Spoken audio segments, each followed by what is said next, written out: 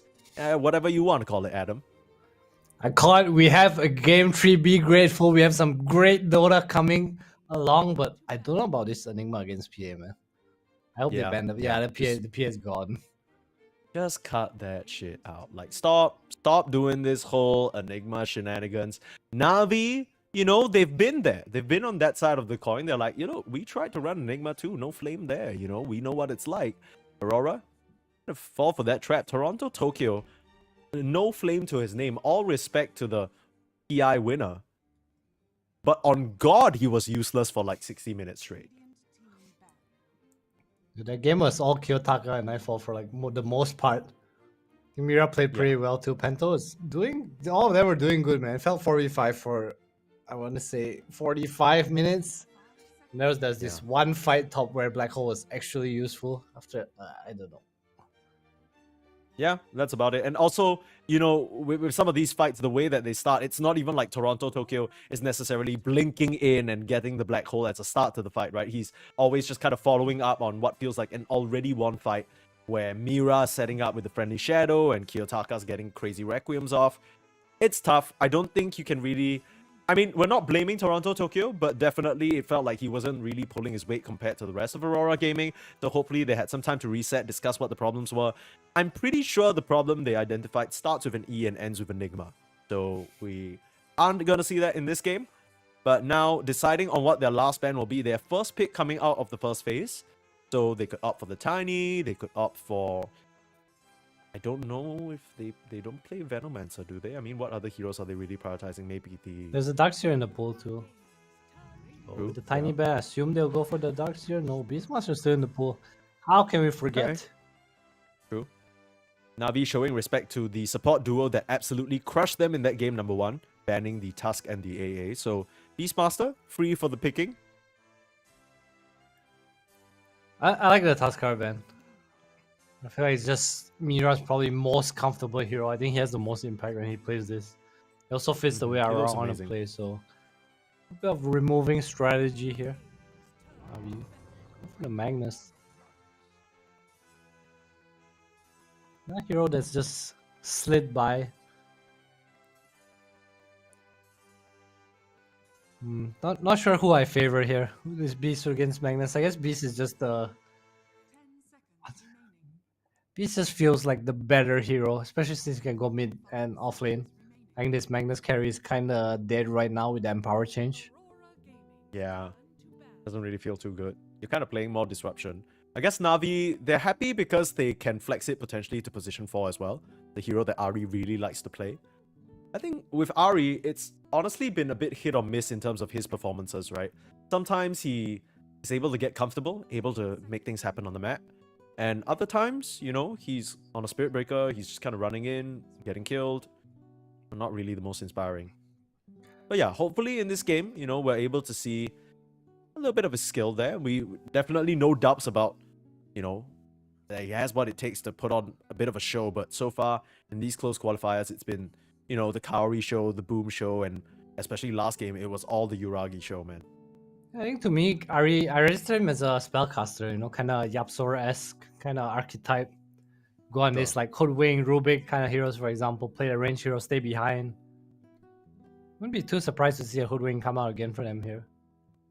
I should wonder if he still plays the hero. No Wind Ranger, please.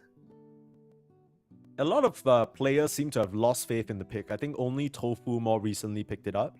It still definitely has value, right? The damage buffs to some of the spells on the Hoodwink going quite a long way. Whether that's good enough for it to come back as a pause 4 pick is another thing, though. A lot of the high value supports being banned out. You got that Chikiro taken out, the Kaori special in the Phoenix taken out. On Navi's side, they ban out that Nightfall Morphling. Does this mean we're gonna see a Terrorblade? It's the second time they ban Morph too. Maybe just scared of the 18 Morph. Navi, what they gonna show here?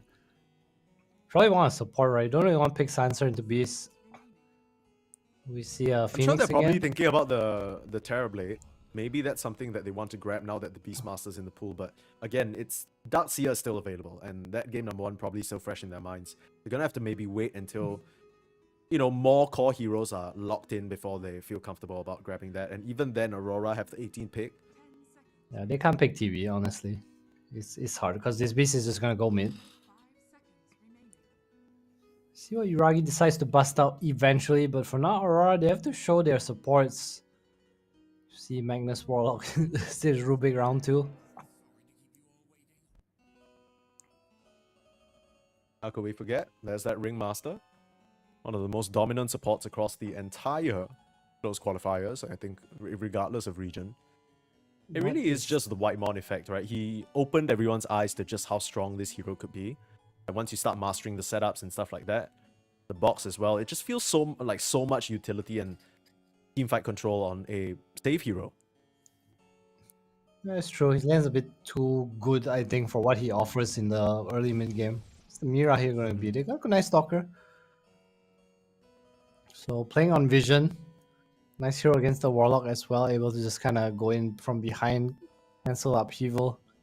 Navi has an opportunity to just kind of play it like a ball here though. Aurora has pretty greedy heroes, not much team fight. Yeah, I think my first concern now is it disincentivizes this Magnus as a position 4, because it feels like with Magnus, you're always kind of waiting for an opportunity, catch the opponents off guard. Every time a fight goes on, if Dark Ascension is up, you are not catching anyone off guard. Speaking of pace, nice response in lane though. Gyro Warlock. So I think Aurora's just gonna end up pulling waves up here. No real other way to play his lane, but Navi, they have potential to kind of invade. Are they going to pick their mid here? Do you think there's an off-lane pick here for Aurora that they can kind of dominate versus the Gyro Warlock instead of the Beastmaster? Do you think maybe this is a good enough reason to put the Beastmaster mid instead? We'll go back for the Ahri Shadow Demon there. So this is going to be a core Magnus. They want the purge against the box, and yeah, I do think the offlane might be a good pick. I'm not sure where this Dazzle is going. I feel like it makes more sense for Dazzle to go offlane and just put Kiyotaka mid on this Beastmaster, like you said. Okay. No point throwing this beast to the wolves up here. What's the idea here with this Dazzle offlane though? Does it fare particularly well into Warlock Gyro? Maybe I guess you have a body in the way of Night Stalker, right? It's high kill potential lane. You have 2 saves. I guess you can negate the box a little bit just because Purge exists right now. So Dazzle comes out. I don't know how good it is as a pick here, but still a strong laner, strong hero. Nice with the beast later on. Just keep him alive. Kind of fits their tempo too, right? You get this early rush when the beast has eggs, you just smoke in.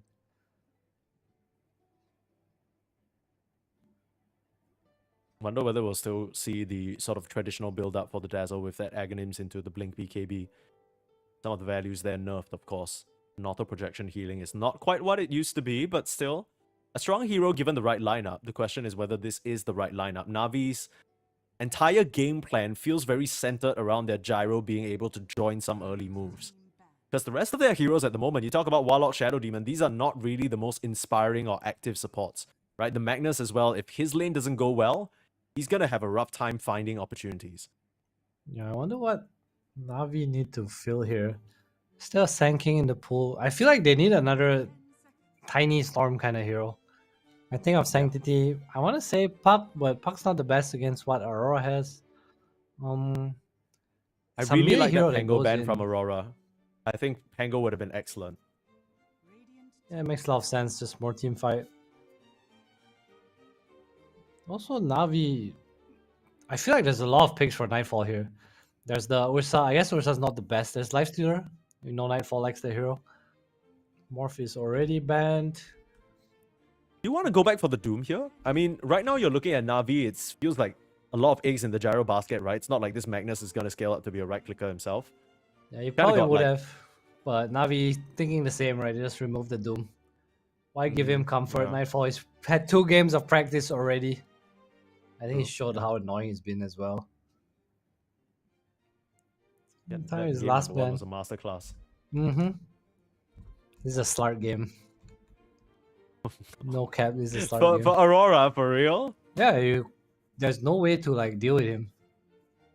He purges the Warlock Fatal Bonds too by himself. Death Shroud is nice against the RP.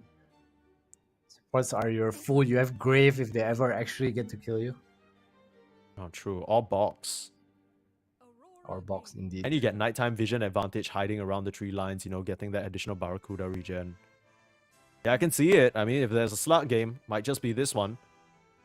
Can rely on the rest of his team for some damage as well, so he won't be lacking in that regard. The only thing is the team fighting might still be a bit awkward, but if they play with a slug, then they can just play this weird kind of poke and prod, pick off, try and pick apart the ball of Natus. Natus Vincier. I guess the little downside is that it might be a bit confusing to play Slug with Night Stalker because your timings are kind of inverted as well, right? Slug one of those heroes that wants to use the nighttime vision a lot. Maybe you get a diffuser at like 10 minutes as daytime.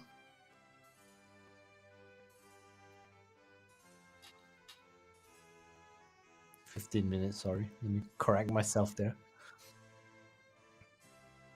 Aurora, what's the last ban here? Navi probably looking at something like a Ember. I don't know if Beast cares too much, but they need that kind of hero. Monkey King's still in the pool as well. I actually really like Monkey King for Navi. This Sanctity hero can take advantage of the Magnus and power as well. I've been tired. Huh. Maybe Maybe they think this Magnus is mid.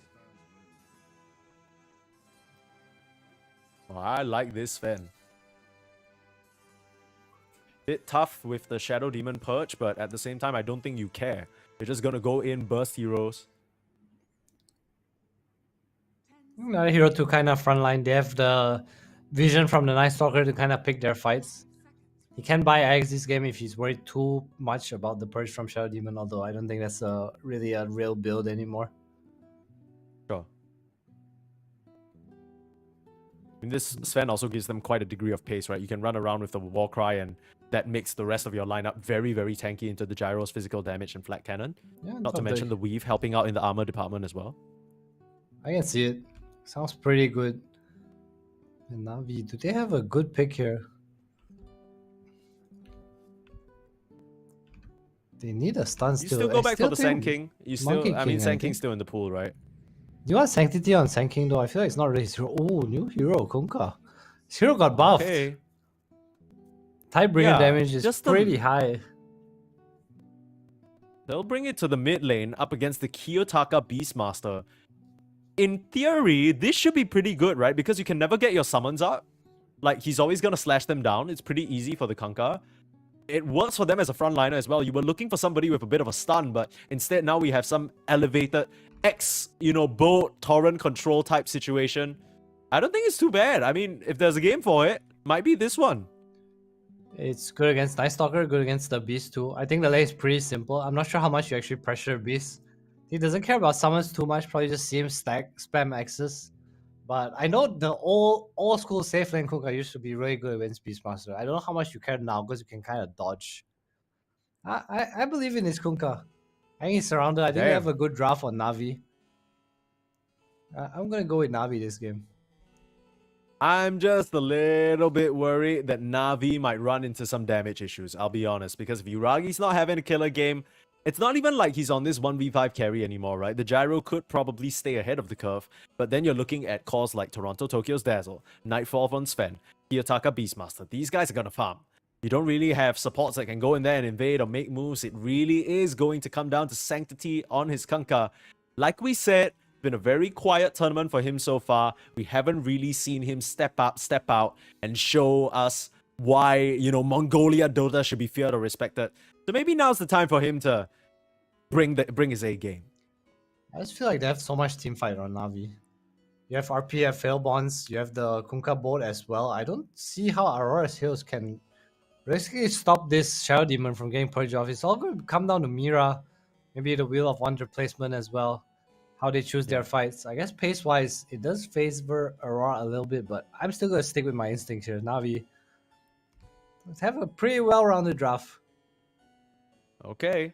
Kind of go in a little bit unorthodox on both sides, seeing some heroes we don't usually. I know we have seen some Sven, but the Dazzle has definitely dropped off in terms of popularity. The Sven as well kind of feels like a bit more of a niche, you know, hero player specific combination thing, something that Nightfall has gone back to multiple times across his career. Kanka going for the high tide facet. This is a hero that we haven't seen in a long time. The Tidebringer cooldown reduced per enemy hero hit, so he's going to be able to have a lot of those, especially if he's smacking into some summons. Dude, this spell does so much damage now. Plus 140 at level 7. I don't think Beast can even stand on this lane at some point. So the counter to this Beast flex pick is to have 2 heroes that mess with him in lane. The bright side for Aurora though is that Nami doesn't really have heroes that are good at invading into the jungle later on, especially the 2 supports. I think as cores they're pretty okay. Kunkka and Gyro not too bad at it. Pretty good actually, but the Raw Shadow Demon, I don't know if you can. I mean, all you really need to do is follow your core in, right? You let the Kanka lead the charge. He's the captain of the ship anyway.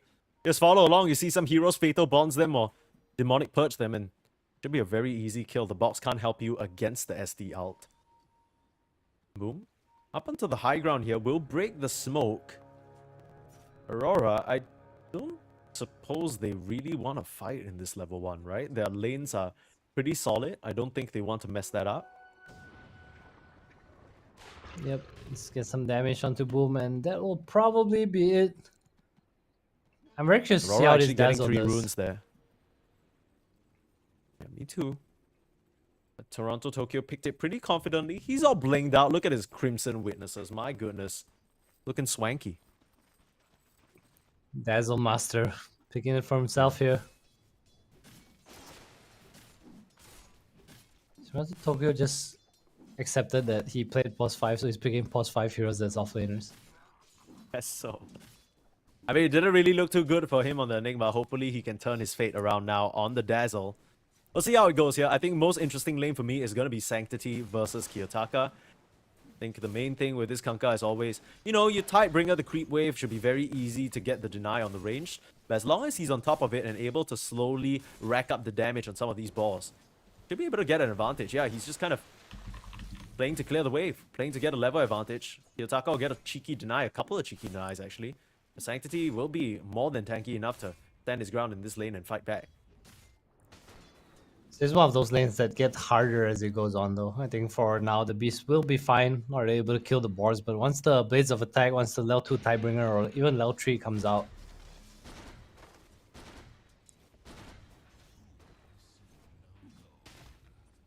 maybe that's the idea with the whole Dazzle versus Gyro situation, because you're trying to push the wave out with Black Cannon and whatnot, right? But then Shadow Wave comes in, heals everything back up, maybe stops the push at the higher levels later down the line, but for now, not really working out. Yuragi just gonna gun down Mira. Not really what you want to see from your Night Stalker position 4 in this early stage of the game with the Night Rain facet. that's possible. I think when Aurora picked the Beast, they kind of knew that something like this will happen. I think it happened to them yesterday as well. They got bristled and then just picked a different hero, Kiyotaka, and played mid. Also, again, fits their playstyle, right? Like, this guy, he's a monster. He wants to play this kind of heroes that have the potential to carry games. And saw like a pretty insane performance on the SF earlier, so not too surprised. The Sven pick caught me a little off guard though. Same. I'm a bit, what do you think the value is here? I mean, already loosely talked about the Warcry, helping their ball out. What else? I think the one thing is that high physical damage against Gyro is always nice. It's probably something that fits natural battlefield hero. It's okay with their heroes. They wanted a stun as well, I think. Just a bit lack of control, especially with the Dazzle offlane. And yeah, to your point, I think the Warcry against Flat Cannon is always nice to have. I think the thing I'm most curious about is what build Sanctity is going to go for. We did see GPK bring this Kanka out in some of the recent games. And yeah, I mean, he kind of went that typical Blade Mail BKB Aghanim's build. I'll be honest, I feel like the Aghanim's is a bit lackluster. Like, the Ghost Ship comes out, you know, it shoots a couple of cannons, but like, literally, who cares? Actually, a garbage ass item, I must say. Yeah, it's so bad. Like I mean, I get you get a second one, and maybe you can get someone with the rum that you didn't get on the first go, but then that's just a skill issue in my eyes. Just to see what he goes for too. I can imagine him just scaling in this game. Maybe some armlet into some BKB AC, something along those lines. Yeah. Kaori might be being run down, but the Shadow Word working overtime to keep him alive. Mira will find that first blood, but might have to give up his life for it. Tower auto attacks will finish him off. Hiragi did a good job trying to chase the Dazzle away, but that's the power of the Night Stalker, along with a nice slow on the Poison Touch. He's doing pretty good for himself. Mid lane though, not going the way I expected. I thought Sanctity would have a much better time here. He's winning in levels, but not in CS. Yeah, in theory, you'd think this Tidebringer would very easily dispose of the boss, but not really the case here. Takes maybe 2 or 3 swipes, and Kiyotaka's doing a good job keeping them at bay and kind of making the angles a little bit awkward for him. What about this top lane though? Boom and Ahri, are we just gonna see a bit of a neutral lane and Ahri focus on stacking? I would think so. That's Shadow Demon in a nutshell. Uh-oh, Boom. In some trouble, gonna try and skewer back Nightfall, but that's just gonna put him in range to slice you up a little bit more. Not enough to finish off the kill though. Ahri taking advantage of the fact that he's low on mana, so he didn't have the disruption to try and interrupt that. Boom, just gonna regen it up. Has the raindrops now. Send out Tango too. Mira has to be careful. It's daytime soon. Still got a cheeky little 10 seconds on it. We'll use the remaining duration to get that kill. Okay. A little bit of a setup onto Panto. They traded out for Nightfall though. A TP up here. Sanctity just hit that level 6. They're trying to find the vision on the Nightfall Ben, but he's walking pretty quick. You got phase boots on Sanctity? No? 2 braces? Gonna try and find an angle for himself there. Torrent off the mark. Oh, Torrent lands. What am I talking about? What a perfect placement there, Sanctity. No levels in the X for now. Oh, no, I lied. No, there's 1 level in the X. I'm literally tripping. Nice little kill there. Sanctity will make the trip worth his while, but this is quite a bit of space in the mid lane for the Beastmaster. Dude, look what he's doing on the beast. He's pulling the wave away his boar. Whoa, So Calpol okay. gets more damage. This is It's kind of cool. Cute little plays here. Nothing that Sanctity can't deal with though. Returns to the wave. Slices it down. It's an empower for his trouble too. Yeah. 6-minute room does get taken up by Kiyotaka, though he had the priority in terms of the lane position. The arcane rune available for him. Wonder if he's going to try and make a rotation to any one of these lanes and try and get a kill with the Raw. Toronto Tokyo already retreating to the jungle. Some stacks lovingly created for him. Not sure whether that was Kiyotaka's job or whether that was Mira in his downtime, but one of the benefits of the Dazzle, right? You're able to just kind of keep this poison stack going over and over and clear out a lot of creeps. Yeah, I see Amar do this too. I feel like it's so efficient. Like level 5, you just go jungle, you stack for yourself, you let the pulse 4 take the lane. Then eventually you're off the map long enough, you just drop a smoke, go anywhere. Like he can rotate the mid lane. Kung has a pretty free kill, I think, with both of them. Nice talk. We're gonna enjoy farming down here too. Just pull the creep wave back to a safe location. Not much the Warlock can really do to reach you back here. And 7 minutes. Wisdom Shrine, 1 apiece. No action on the map. Aurora, they don't feel confident running their Night Stalker around. Gonna sap whatever EXP he can get. Pretty quiet early game for both these teams. So far, so good. Kiyotaka being the big winner from all this. This Kuka not having the lane that I expected him to.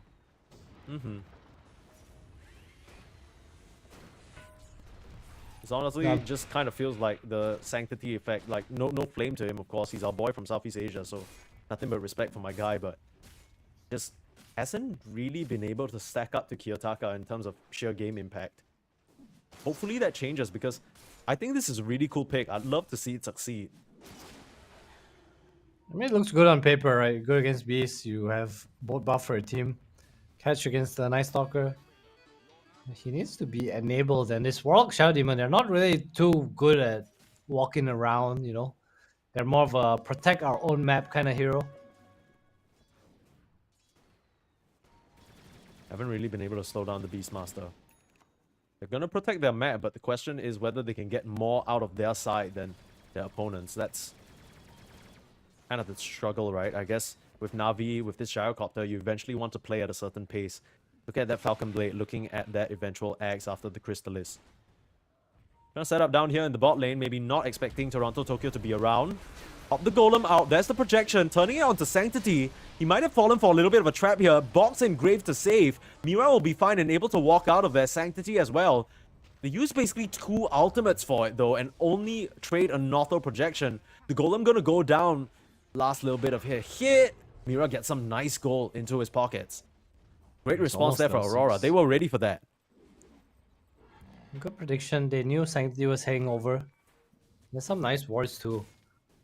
Nice Grave. The box comes out too. Just very hard to commit before this SD purge. I gotta say, like, this map just favors Aurora. This Dazzle is just relegated to the jungle, giving Mira what is probably level 6 after his quick wave. Meanwhile, Beast is clearing mid wave, farming his own jungle, and Sven, the hero with natural cleave, is just kind of being chilling in the top side. Yeah. The one silver lining to that is Yuragi is basically getting free farm, and he might just be able to finish off this tower as well. I'm gonna look for the deny here. Unfortunately, Yuragi still find that last hit. Very unfortunate stuff. Mira on a sliver of HP. Kiyotaka, he's looking up towards this top lane where Boom has been farming uninterrupted for the past 5 minutes. Kiyotaka will show himself. Smoke is gonna break. A little bit of an awkward angle, and Ari will even TP in just to keep him safe. It looks like they want to pop a smoke though. Not sure if this is just for the rune fight. Kanto, walking up to the high ground. They'll just pop the SD ultimate onto him, disallowing the box. There is a whoopee cushion available. Still were able to pop it at the end though. Boom, where his spells finds the connection up to the high ground. Eats a raw for his troubles, but Kiyotaka knows that he doesn't have enough damage at this early stage of the game to commit. I thought that whoopee cushion got him out of the skewer range. Looked like Boom barely clipped him. Level 1 on the skewer too. Oh, that's a long X All mark. the way to the tail end of that. Get the setup there onto Mira. Very easy kill, especially with that AD rune on the Kunkka. This is the timing that Navi wanted. Not the most obvious 4-man death squad, but it works out for them anyway. Yeah, hey, Kunkka with the 80 rune. A lot of damage on his own. They might still try to defend here though. No purge, no boat. Wheel on Panto. They have the Golem coming back up in another 10 seconds though. Might just be a bit too challenging for Aurora to contest, so they will lose the tier 1 tower. Meanwhile, bot lane, projection comes out, but Yuragi should just be able to get a solo kill onto Tokyo down here. Ooh, a little bit of a mistake, I can't lie. I wonder how that happened. Why he just got run down. Yeah, still, game is pretty slow. Kiyotaka farming his eggs. Nightfall just enjoying his free farm as well. Dazzle probably should try to go jungle, but then you have 3 cards jungling. Isn't that like super awkward? I feel like they need someone to kind of make a small move maybe. I mean, now the move's being made on Nightfall. This is certainly awkward. If you lose a carry like that, Yuragi's going to come through with Twin Gates. He'll even RP Nightfall just for safety. And another kill going the way of Na'Vi. They are all over this early game. Not really what you'd expect given their heroes, but Aurora, they're playing a bit too greedy. They're not ready to respond. They came down one time to that bot lane, but that's about it. I think it's okay. It's again just going to come down to those 1 or 2 fights later when the X timing comes up for both. Nightfall probably will disassemble Echo for BKB at some point. Oh dear. Catch an angry Beastmaster in the woods with a haste rune. He'll stomp all over you, Ari. Will pay the price for being pretty deep in that jungle. Kiyotaka still on the way, good X timing. Nice moves from Navi though, opening the map, both bot and top side. Using the gates a little. I want to see him try to invade at least one jungle though, whether it's top or bottom side. And it looks like they will do so.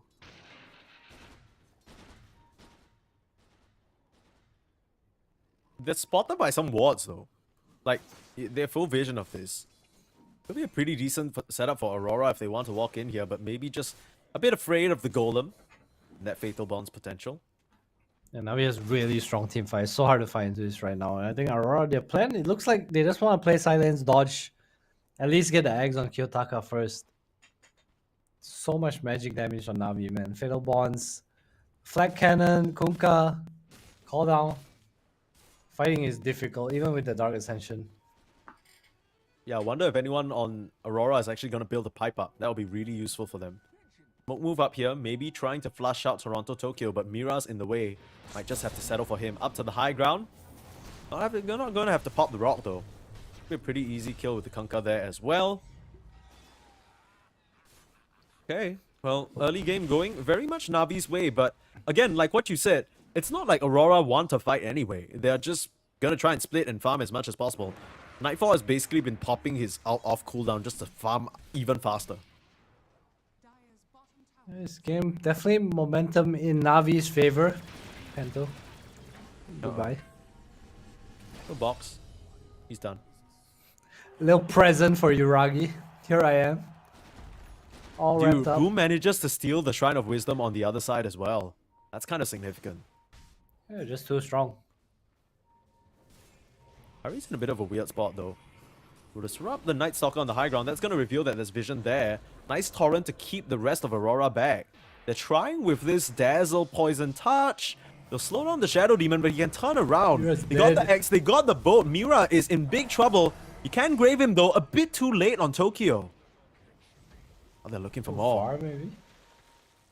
Perhaps. Felt that way. Torrent off the mark. No RP for Boom, but he was still fishing for sure.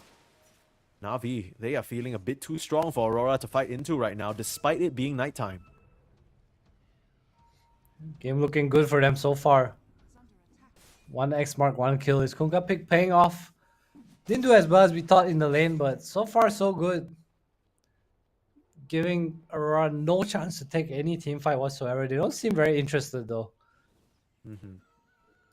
If we're gonna focus on getting his BKB, popping out strength like you said. Kyotaka as well. Everyone's just in farm mode. Na'Vi, they're playing very much like a team together. All these moves, the coordination, it's been on point. As if they're not really phased by the events of the last game. Probably feeling pretty good about winning that one. Keeping their hopes at the upper bracket final alive. Or rather, sorry, not even the upper bracket final. We're in the upper bracket final. I'm talking about grand finals. Alright, Na'Vi. What's their next play? I feel like this running around too much without getting kills on the cores is what might cost them the game. I'll see them try to get to this Sven, get to this Beastmaster. Kaori's angry, man. I mean, it's always Panto or Mira in the way. And Sanctity, he might be on a killing spree. He might be getting himself towards a BKB, but this could be pretty nice. The silence up, saving Ari for now on the Boom, but Uragi's joined the fray, and this is not going to be a fight that you can win anymore. The Gyrocopter is just a bit too strong. He's going to shoot down the Beastmaster. But you don't have to look for the core if the core comes looking for you. Uh-oh, 6k goal lead all of a sudden. Something getting close to his BKB too. Alright, feels like the timing to fight Na'Vi is getting further and further away. I mean, if they keep fighting now, it's going to extend even more. Not sure what that was about. I think it almost seemed like they tried to raw and use Dark Ascension to commit onto Ari, but with Boom around and the rest of Na'Vi connecting, it was a bit too difficult. They're just lacking the damage right now. Yeah, it was a nice two-man skewer, and Na'Vi just playing very close to each other, right? We don't see them really grouping, separating at all. Sanctity with X-Mark can go deal with waves, come back. So much team fight, and that's a 17-minute tier 2. This Ringmaster not really having the lane dominance that we've come to expect from this hero. Sometimes can be a bit difficult to find impact in the game. Kind of playing a bit on the back foot here. You'd love to be the one setting up for your team, starting some of these team fights with the Wheel of Wonder, but not really seeing much out of Panto so far. Now, Nightfall is closing in on the BKB, but yeah, like you said, Ari has the Blink Dagger. Oh, that's going to make things very hard for Aurora. Alright, double eggs done for Aurora. Swen BKB is probably what they want right now, and then we might see go time. Although, still, I don't really know if they can fight into Na'Vi, who is busy with some other objective. Yeah. That's been their game plan the whole time. Run around as 4 or 5. Get these objectives. A second life now for Uragi. Can you really kill him even with those Aghanims picked up? Maybe a bit more sustained now from the Dazzle. Perhaps something that can keep them alive in these fights. There's a lot of damage coming out from the Kunkka still. In this old buff. Moving for Crimson Guard too. I don't know if you can actually kill heroes. You don't really have a Navi, I way like of that finding a approach. Shadow Demon. Look at the itemization here from Na'Vi, right? They're looking at a Solar Crest on Kaori, AC on the Kunkka, and that Crimson Guard, like you mentioned on Boom, they are just fully committed to tanking their gyro up against this physical damage as much as possible. Yeah, Navi, they wanna abuse this Aegis though. They're gonna start playing away from Yuragi. Pretty fast hero he can connect to. Would be a big kill if they can get him. Yotaka, quick blink out. Must have been vision on the high ground. That will reveal it though. Na'Vi closing in with the rest of the gang here. We'll run into some boss. This is a bit awkward for Sanctity.